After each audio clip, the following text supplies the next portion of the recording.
ஆயக்கலைகள் 64 அதில் ஒரு முக்கிய கலையான ஜோதிட கலையின் மூலமாக என்னுடன் இணைந்துள்ள அன்பு நேயர்களுக்கு இனிய வணக்கம்ங்க. மேஷ ராசி நேயர்களுக்கு புதுசா அப்படி என்ன இருக்க போகுது, எப்பவும் போல வாழ்க்கை கீழேயே தான் போகுது அப்படின்னு கதரும் நேயர்களுக்கு ஒரு நல்ல செய்தி காத்திருக்குதுங்க. அந்த செய்தியை தெரிஞ்சுக்கிறதுக்கு முன்னாடி இந்த உலகை காக்கும் முருகப்பெருமானுடைய பாதம் தொட்டு வணங்கி வீடியோக்குள்ள போலாங்களா? என்னுடன் சேர்ந்து நீங்களும் இந்த மந்திரத்தை சொல்லிட்டே உங்களால முடிஞ்சதுன்னா கமெண்ட் பாக்ஸ்ல ஒரு முறை கமெண்ட் பண்ணுங்க. ஓம் முருகா போற்றி, ஓம் முருகா போற்றி, ஓம் முருகா போற்றி. பழனி ஆண்டவா, செந்தூர் வேலவா, சீரும் போர் தளபதியே, சேவல் கொடி ராஜாவே, நீதான் ஐயா இந்த அப்பாவி மக்களை கஷ்டங்களில் இருந்து காப்பாற்றி காலம் முழுக்க கூடவே இருக்கணும். இவங்களுக்காக நான் தினமும் உங்ககிட்ட வேண்டிக்கிறேன். இவங்களுக்கு ஒண்ணுனா நீதான் ஐயா பொறுப்பு. அப்படியே நான் சொல்லும் ஜோதிடமும் பழிக்க நீதான் ஐயா அருள் புரியணும். தினமும் உங்களுக்கு கிரகநிலை மாற்றத்தால் வரக்கூடிய சுப பலன்களை அறிய கட்டாயம் சப்ஸ்கிரைப் பண்ணி பெல் பட்டன் அப்புறம் ஆல்னு ஆப்ஷன் இருக்கும், அதையும் கொடுத்து வைங்க. ஒவ்வொரு பதிவும் உங்களைய வெற்றியடைய வைக்க வேண்டும் அப்படிங்கிற எண்ணத்துல தாங்க போட்டுட்டு இருக்கோம். பொதுவாகவே இந்த ரிஷபராசிக்காரங்களை பத்தி சொல்லணும்னா இவங்க எவ்வளவுதான் மாறி மாறி உழைச்சாலும் ஓயாம உழைச்சாலும் அதுக்கு ஏத்த ஒரு அங்கீகாரமோ மதிப்போ கிடைக்காத ராசியாதாங்க இவங்க இருக்காங்க. பல நேரங்கள்ல என்னடா இது நமக்கு ஒரு மதிப்பு கூட இல்லையா அப்படின்னு நினைக்கிற நிலைமை இருந்தாலும் பரவாயில்ல, பாசத்துக்கும் நேசத்துக்கும் கட்டுப்பட்டு தங்களுக்குள்ள இருக்கக்கூடிய அத்தனை துன்பத்தையும் கஷ்டத்தையும் வெளியே காட்டிக்காம மறைச்சுக்குவாங்க. சில நேரங்கள்ல அசிங்கத்தையும் அவமானத்தையும் கூட சந்திக்க நேரிடும். ஆனா அதையும் வெளிப்படுத்தாம நான் அசிங்கப்பட்டாலும் பரவாயில்ல, என் குடும்பம் நல்லா இருக்கணும் அப்படின்னு தனக்குன்னு இருக்கக்கூடிய உறவுகளை காக்கக்கூடியவங்களா மிகச்சிறந்த குணம் கொண்டவங்களா இவங்க இருக்காங்க. இவ்வளவு அருமையான தங்கமான நற்குணங்களை கொண்ட ரிஷபராசிக்கார அன்பர்களே, எல்லாரும் நலமாயிருக்கீங்களா? ஏங்கம்மா நீங்க வேற எங்களை பார்த்து இப்படி ஒரு கேள்வி கேட்குறீங்களே, எங்களை பார்த்தா இப்ப நலமாயிருக்கிற மாதிரியா தெரியுது? எங்க வாழ்க்கையில ஒவ்வொரு நாளும் ஒவ்வொரு நிமிஷமும் பலவிதமான பிரச்சனைகளை எதிர்கொண்டு போராடி வாழ்ந்துட்டு இருக்கோம். நாங்களே ஏண்டா பிறந்தோம் அப்படின்னு கஷ்டப்பட்டுட்டு இருக்கோம். இந்த நிலமையில எங்களை பார்த்து நலமாயிருக்கீங்களான்னு ஒரு கேள்வி நீங்கள் கேட்டுட்டீங்களே அப்படின்னு நீங்கள் கலங்கி கண்ணீர் விடுறது எனக்கு நல்லாவே புரியுதுங்க. உங்கள் மனக்குமுறல் எனக்கு கேட்குது. ஆனால் கலங்காதீங்க ரிஷபராசிக்காரங்களே, இனி வரக்கூடிய காலங்களில் உங்கள் வாழ்க்கையில் இருக்கக்கூடிய இந்த இக்கட்டான சூழல் எல்லாமே வெயிலை கண்ட பனித்துளி போல ஒரு காணல் நீராக மறைய போகுது. உங்களுடைய நீண்ட நாள் கனவுகள் ஆசைகள் எல்லாமே ஒவ்வொன்றா நிறைவேற போகுது. குறிப்பாக திருமணமாகாமல் ரொம்ப நாளாக காத்துட்ருக்கவங்களுக்கு இந்த திருமண தடை முற்றிலுமாக நீங்கி கெட்டி மேலம் கொட்ட போகுது. அதே போல வீட்டில் ஒரு மழலை சத்தம் கேட்காதா அப்படின்னு ஏங்கிட்டு இருந்த குழந்தை பாக்கியம் இல்லாதவர்களுக்கு அழகான குழந்தை பாக்கியம் கிடைக்க போகுது. அது மட்டும் இல்லாம இது நாள் வரைக்கும் உங்களை வேண்டாம் அப்படின்னு சொல்லி உதறி தள்ளிட்டு போன சொந்த பந்தங்கள் இருக்காங்க இல்லையா, அவங்க எல்லாருமே இனி வரக்கூடிய காலங்களில் உங்க அருமை பெருமகளை புரிஞ்சுக்கிட்டு உங்களை தேடி உங்க வீடு தேடி வர போறாங்க. உங்களுடைய உடல்நிலை முன்னை விட ரொம்பவே ஆரோக்கியமா தெம்பா இருக்க போகுது. உங்க கையில பணப்புழக்கம் தாராளமா அதிக அளவுல இருக்க போகுது. மொத்தத்துல சொல்லணும்னா உங்க வாழ்க்கையே நீங்க ஆச்சரியப்பட போற அளவுக்கு ஒரு அருமையான வாழ்க்கையா மாறப்போகுதுங்க. சரிங்க ரிஷபராசிக்கார நேயர்களே, இந்த காலகட்டத்தில் கிரக நிலைகள் எப்படி இருக்குதுன்னு கொஞ்சம் விரிவா பார்க்கலாங்களா? உங்க ராசியில சந்திர பகவான் இருக்காருங்க.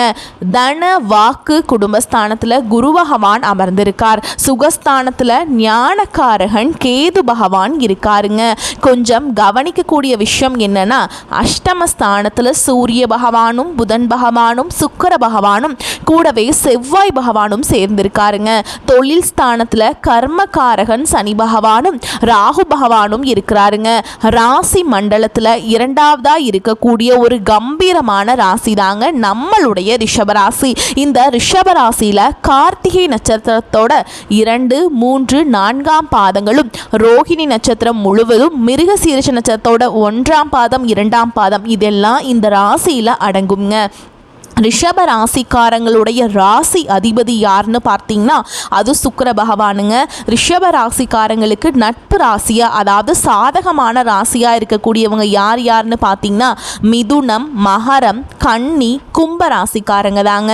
ரிஷப ராசிக்காரங்க எப்படின்னா குறி தவறாத, குறி விலகாத அம்பு போல தங்களுடைய குறிக்கோள் தவறாம லட்சியத்தோடு வாழக்கூடியவங்களாக இருக்காங்க. இவங்களை பொறுத்த வரைக்கும் இந்த சமுதாயத்தில் ஒரு மாற்றத்தை கொண்டு வரணும் அப்படிங்கிறதுக்காக இரவு பகல் உறங்காம கண் முழிச்சு இவங்க உழைச்சிக்கிட்டே இருப்பாங்க. உழைப்புக்கு அஞ்சாதவங்க நீங்க. நான் உறுதியா சொல்றேங்க, இனி வரக்கூடிய காலங்களில் ரிஷப ராசிக்காரங்களுடைய வாழ்க்கையில கவலை, கண்ணீர் அதுக்கெல்லாம் ஒரு துளி கூட இடம் கிடையாதுங்க. நீங்க எந்த அளவுக்கு கடினமா உழைக்கிறீங்களோ அந்த அளவுக்கு பல மடங்கு உங்களுக்கு தொழிலில் லாபம் கிடைக்குங்க. இப்போ கிரக நிலைகள் மாறுவதால ரிஷப ராசிக்காரர்களுக்கு என்னென்ன நன்மைகள் நடக்க போகுது, அதை எப்படி நமக்கு சாதகமாக ஒரு பெரிய லாபமாக மாற்றுறது அப்படிங்கிறத பற்றி தாங்க நம்ம இன்னைக்கு இந்த வீடியோ பதிவில் ரொம்ப தெளிவாக விரிவாக பார்த்து தெரிஞ்சுக்க போகிறோம். ரிஷபராசிக்காரங்க எப்போவுமே எதையும் ஒரு சிரித்த முகத்தோட அணுகும் தந்திரசாலிகளாக இருக்காங்க. அவங்களுக்கு மற்றவங்கள நோகடிக்க தெரியாதுங்க. மனசில் ஒன்று வச்சுக்கிட்டு வெளியில் ஒன்று பேச தெரியாது. தொழில் ஸ்தானம்னு சொல்லக்கூடிய 11வது வீட்டில் சனி பகவான் நிரந்தரமாக குடியேறதுனால தொழிலில் பெரிய லாபம் உண்டாகும். உங்கள் மேலே இருந்த கெட்ட பெயர்கள், அவச்சொற்கள் எல்லாமே விலகி போயிருங்க. ஓகேங்களா? கிரகங்களை பார்த்தா குரு பகவான் வக்ரகதியில் இருக்கிறதுனால மார்ச் மாதத்தில் வக்ர நிவர்த்தி ஆகும்போது ரிஷபராசிக்கு 2வது வீட்டில் குரு இருக்கிறதுனால சுபகாரிய பேச்சுவார்த்தைகள் எல்லாமே வெற்றியை தரும். குடும்பத்தில் ரொம்ப நாளாக நடக்காமல் இருந்த சந்தோஷமான மங்கள காரியங்கள் எல்லாமே தடபுடலாக நடக்குங்க. அதே போல் ரிஷபராசிக்கு 8வது வீட்டில் செவ்வாய் உச்சம் பெற்றிருக்கிறதுனால உங்களுக்கு இருந்த பெரிய பெரிய மருத்துவ பிரச்சனைகள் கூட தீருங்க. இது ரொம்ப முக்கியமான விஷயம். இதுவரைக்கும் பார்க்காத வைத்தியரை நீங்க பார்க்க வேண்டிய கட்டாயம் வர செய்யுங்க. அப்படி பார்க்கும்போது அவர் போடும் ஒரே ஒரு ஊசியால் உங்க உடம்புல இருந்த பெரிய வியாதி கூட காணல் நீரா மறைஞ்சு போயிருங்க. இதனால் உங்களுக்கு மருத்துவ செலவுகள் பெரிய அளவில் குறைய போகுதுங்க. அதே மாதிரி புதன் வக்ரகதி அடையும் போது உங்களுக்கு யாரெல்லாம் குழி தோண்டிட்டு இருக்காங்களோ, யாரெல்லாம் உங்களை ஏமாத்துறாங்களோ, யாரெல்லாம் விருப்பம் இல்லாமல் உங்கள் கூட நடிக்கிறாங்களோ, குறிப்பாக உங்கள் குடும்பத்தில் பாதகமாக செய்திகளை யாரெல்லாம் பரப்புகிறாங்களோ அப்படிங்கிறத புதன் பகவான் உங்களுக்கு காட்டி கொடுத்துருவாருங்க. எதிரிகள் யாருன்னு நீங்கள் தெளிவாக தெரிஞ்சுப்பீங்க. அடுத்து சுக்கிர பகவான் தனுஷு, மகரம், கும்பம், மீனம் ஆகிய ராசிகளை கடந்து செல்லும் பொழுது ரிஷபராசிக்கு 9ஆம் வீட்டில் 10வது வீட்டுக்கு வரும்போது ஒரு மிகப்பெரிய பதவி யோகத்தை அவர் கொடுப்பாருங்க.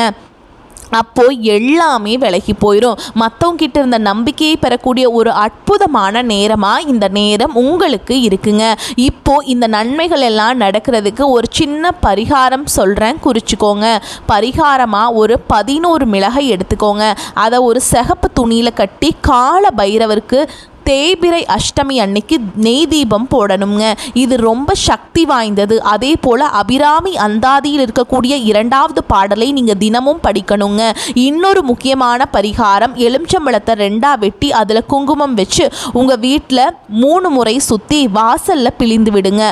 இதனால் உங்கள் வீட்டில் இருக்கக்கூடிய கண் திருஷ்டி, பகை, பிரச்சனைகள் இது எல்லாமே விலகி போயிடும். உங்கள் வாழ்க்கை அருமையாக நிம்மதியாக மாறி போயிடும். நான் முன்னாடியே சொன்ன மாதிரி திருமணம் ஆகாதவங்களுக்கு திருமண தடை நீங்கி உங்களுக்கு ஏற்ற சரியான மனசுக்கு பிடிச்ச வாழ்க்கை துணையோட திருமணம் நடக்க போகுதுங்க. குழந்தை பாக்கியம் இல்லாதவங்களுக்கு இந்த இறைவன் அருளால குழந்தை பாக்கியம் கிடைக்க போகுது. பூர்வீக சொத்து ரீதியா ரொம்ப நாளாக இழுபறியாக இருந்த அனைத்து பிரச்சனைகளுக்கும் ஒரு சுமூகமான தீர்வு கிடைக்க போகுதுங்க. உங்கள் வாழ்க்கையில் இனி வரக்கூடிய காலங்களில் கவலை, கண்ணீர் அப்படிங்கிற பேச்சுக்கெல்லாம் ஒரு துளி கூட இடம் கிடையாதுங்க. படித்து முடிச்சுட்டு ரொம்ப நாளாக வேலை தேடிட்டு இருக்க இளைஞர்களுக்கு அவங்க படிப்புக்கும் தகுதிக்கும் ஏற்றால் போல ஒரு நல்ல வேலை, கௌரவமான வேலை கிடைக்க போகுதுங்க. நான் உங்ககிட்ட ஒரு கேள்வி கேட்குறேன். இந்த உலகத்தில் யாருங்க உண்மையான கோடீஸ்வரன்? கோடி கோடியாக பணம் வச்சுருக்கவங்களா? பிடிச்ச உணவுகளை சாப்பிட்றவங்களா, இல்லை பிடிச்ச உறவுகள் கிட்ட மணிக்கணக்காக பேசுகிறவங்களா? உண்மையை சொல்லணும்னா இதில் யாருமே கோடீஸ்வரன் கிடையாதுங்க. யார் ஒருத்தவங்க நோய் நொடி இல்லாமல் மனக்கவலை இல்லாமல் ராத்திரி படுத்தா நிம்மதியாக தூங்குறாங்களோ அவங்க தாங்க இந்த உலகத்திலேயே சிறந்த கோடீஸ்வரர். அப்பேற்பட்ட கோடீஸ்வரன் ஆகக்கூடிய யோகம் உங்களுக்கு இந்த காலகட்டத்தில் அமைஞ்சிருக்குது. உங்கள் வாழ்க்கையில் இனி வரக்கூடிய காலங்களில் கவலை கண்ணீர் அப்படிங்கிற வார்த்தைக்கே இடம் கிடையாது. இது நாள் வரைக்கும் உங்களுடைய மனசில் இருந்த பாரமான மனக்கவலைகள் எல்லாம் இனி வரக்கூடிய காலங்களில் காற்றில் கரைஞ்ச கற்பூரம் போல காணாமல் போக போதுங்க. நீங்கள் ஒரு சந்தோஷமான ஆரோக்கியமான வாழ்க்கையை இனி வரக்கூடிய காலங்களில் வாழ போகிறீங்க. உங்கள் வாழ்க்கையில் சந்தோஷம் எப்பவுமே நிலச்சிருக்க போகுதுங்க. குறிப்பாக உங்கள் வாழ்க்கையில் இந்த காலகட்டத்தில் ரொம்பவே அருமையாக இருக்க போகுதுங்க. உங்களோட நீண்ட நாள் ஆசைகள் கனவுகள் எல்லாமே ஒவ்வொன்றா நிறைவேற போகுது. உங்களோட மனசில் ஒரு பெரிய தெளிவு அதிகரிக்க போகுது. புதுசாக ஒரு நம்பிக்கை பிறக்க போகுது. இவங்களால் இது முடியாது அப்படின்னு அடுத்தவங்க ஒதுக்கி வச்ச காரியத்தை கூட நீங்கள் அழகாக திட்டம் தீட்டி முயற்சி பண்ணி அந்த காரியத்தில் நீங்கள் வெற்றி அடைஞ்சு காட்ட போகிறீங்க. பழைய கவலைகள் எல்லாமே மெதுவாக குறைய போகுது. குடும்பத்தில் ஒரு ஒற்றுமை ஏற்பட போகுது. இது நாள் வரைக்கும் இருந்த சண்டை சச்சரவுகள் கூச்சல் குழப்பம் எல்லாமே விலக போகுது. மனசில் ஒரு பெரிய நிம்மதி ஏற்பட போகுது. உடல்நிலை ரொம்பவே ஆரோக்கியமாக இருக்க போகுதுங்க. நல்ல செய்திகள் சுப செய்திகள் உங்களை தேடி வரப்போகுது. பாதியிலேயே தடைபட்ட வேலைகள் எல்லாம் இப்போ விறுவிறுன்னு நடக்க போகுதுங்க. பொருளாதார நிலை அதாவது தனவரவு மெதுவாக உயரப்போகுது. உங்ககிட்ட சேமிப்பு செய்யணும் அப்படிங்கிற எண்ணம் வரப்போகுதுங்க. நீண்ட நாளாக இருந்த உடல் சோர்வு குறைய போகுது. உங்களுடைய உறக்கம் சீராக இருக்க போகுதுங்க. நல்ல மனிதர்களுடைய நட்பு நல்லவர்களுடைய சகவாசம் உங்களை தேடி வரப்போகுது. சமூகத்தில் உங்களுடைய மதிப்பும் மரியாதையும் உயரப்போகுது. வேலை செய்கிற இடத்துல உங்கள் உழைப்புக்கான பாராட்டு உங்களுக்கு கிடைக்க போகுது. புதிய வாய்ப்புகள் உங்களை தேடி கதவை தட்ட போகுதுங்க. உங்களுடைய கற்றல் திறன் அதாவது புதுசாக தெரிஞ்சுக்கிற ஆர்வம் அதிகரிக்க போகுது. ஆன்மீகத்தின் மீது உங்களுடைய ஆர்வம் மற்றும் ஈடுபாடு அதிகரிக்க போகுது. உங்கள் மனசில் இருந்த தேவையற்ற பயம் குறைய போகுது. தன்னம்பிக்கை அதிக போகுது. பழைய பிரச்சனைகளுக்கெல்லாம் ஒரு நிரந்தர தீர்வு கிடைக்க போகுது. மொத்தத்தில் குடும்பத்தில் மகிழ்ச்சி ஏற்பட போகுது. சுபகாரியங்கள் அடுக்கடுக்காக வரிசையாக நடக்க போகுது. நீங்கள் செல்லக்கூடிய பயணங்கள் அது எதுவாக இருந்தாலும் உங்களுக்கு நன்மை தரக்கூடியதாக அமைய போகுது. வீண் செலவுகள் எல்லாமே குறைய போகுது. உங்களால் நல்ல முடிவுகள் தீர்க்கமான முடிவுகள் எடுக்க முடியுங்க. மன அமைதி கிடைக்குங்க. கணவன் மனைவி உறவுகளில் புரிதல் அதிகரிக்கும். உங்களுடைய முயற்சிகள் எல்லாமே வெற்றி பெறுங்க. இவ்வளவு நாள் நீங்க காத்துட்டு இருந்தீங்க இல்லையா, அந்த பொறுமைக்கான பலன் நிச்சயமா உங்களுக்கு இந்த காலகட்டத்தில் கிடைச்சே தீருங்க.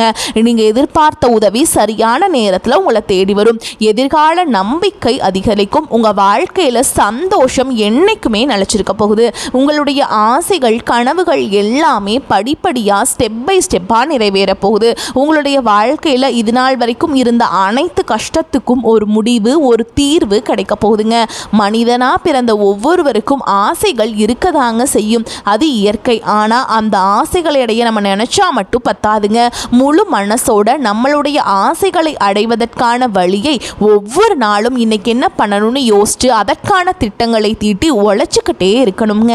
உழைச்சா நிச்சயமா நம்மளுடைய ஆசைகள் எல்லாமே நிறைவேறிடும். உங்க வாழ்க்கையில இனி வரக்கூடிய காலங்களில் உங்களுடைய அனைத்து ஆசைகளும் நிறைவேற போகுது. அப்படி ஒவ்வொரு மனிதனுக்கும் இருக்கக்கூடிய பொதுவான ஆசை என்னன்னு பார்த்தீங்கன்னா 16 செல்வங்களையும் அடைந்து குறைவில்லாமல் வாழணும் அப்படின்னு தான் ஒவ்வொரு மனிதனுடைய ஆசையும் இருக்குதுங்க. பணம் வேணும், பதவி வேணும், புகழ் வேணும், கௌரவம் வேணும் அப்படின்னு தான் ஒவ்வொரு மனிதனும் தினமும் வாழ்ந்துட்டு இருக்கான். அதை நோக்கிய பயணத்தை தான் ஒவ்வொரு நாளும் மனிதன் வாழ்ந்துட்டு இருக்கான். ஆனால் வருத்தமான விஷயம் என்னன்னா ஒவ்வொரு நாளையும் ரசிச்சு வாழ்றது கிடையாது. எந்த ஒரு மனிதனும் ஏதோ ஒரு போராட்டத்தில் தாங்க இந்த உலகத்தில் வாழ்க்கையை வாழ்ந்துட்டு இருக்காங்க. ரிஷப ராசிக்காரங்களே, உங்க வாழ்க்கையில மேலும் நல்லதெல்லாம் நடக்க நீங்க செய்யக்கூடிய இன்னொரு எளிய பரிகாரம் என்னன்னு பார்த்தீங்கன்னா, உங்க வீட்டு பக்கத்தில் இருக்கக்கூடிய ஆதரவற்ற வயதான முதியவர்களுக்கு உங்களால் முடிஞ்ச சின்ன சின்ன உதவிகளை செஞ்சுட்டு வாங்க. இந்த உதவியை நீங்க செய்யறதன் மூலமா நீங்க உங்க வாழ்க்கையில தெரிஞ்சோ தெரியாமலோ செய்த பாவங்கள் எல்லாம் குறைந்து உங்களுடைய எண்ணம் போல் உங்க வாழ்க்கையில் எல்லாமே நல்லபடியா நடக்கும். நான் உறுதியா சொல்றேங்க, இனி வரக்கூடிய காலங்களில் உங்களுக்கு நல்லது மட்டும்தான் நடக்கும். நன்மை மட்டும்தான் நடக்கும். வரக்கூடிய வாய்ப்புகளை தவற விட்டுறாதீங்க, கெட்டியாக பிடிச்சுக்கோங்க. வாழ்த்துக்கள். வாழ்க வளமோடு நலமோடு. நன்றி, வணக்கம்.